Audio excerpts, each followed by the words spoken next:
Naitwa Fatuma Do. Mimi ni afisa kilimo wa vipando vya Nane Nane hapa.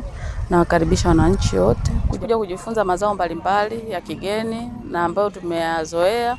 Kwa mfano katika banda letu pia kuna mazao kama haya hapa, cauliflower yanapatikana katika vipando vyetu ambayo ni mageni, yamekubali na wanaweza kupata elimu juu ya kilimo hiki. Lakini pia kuna mazao ya sweet melon au matikiti matamu ambao pia kwenye eneo letu tumeweza kuyalima na amefanya vizuri. Tuna kabichi nyekundu pia, tuna zukini, zote hizo zinapatikana katika banda letu. Na wakaribisha wananchi wote waje wajifundishe na waone pia.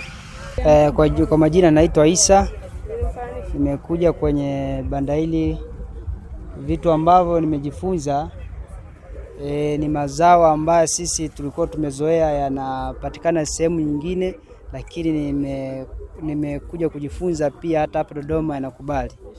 Na washauri watu waje wajitokeze kwa wingi, kwa sababu kuna elimu nyingi inatolewa na fursa.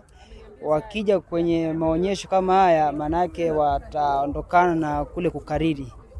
Na asilimia kubwa sisi huwa tunapenda kukariri kwamba kuna baadhi ya mazao yanafanya vizuri sehemu fulani tu.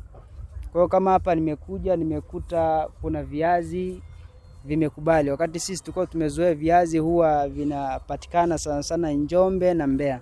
Na kingine nimekuja kuona kama cauliflower, beetroot, nimeona inafanya vizuri kwenye huu kanda wa Dodoma. Kwa hiyo ni vitu ambavyo nimejifunza, kwa hiyo na washauri wenzangu waje wajifunze kama nilivyojifunza.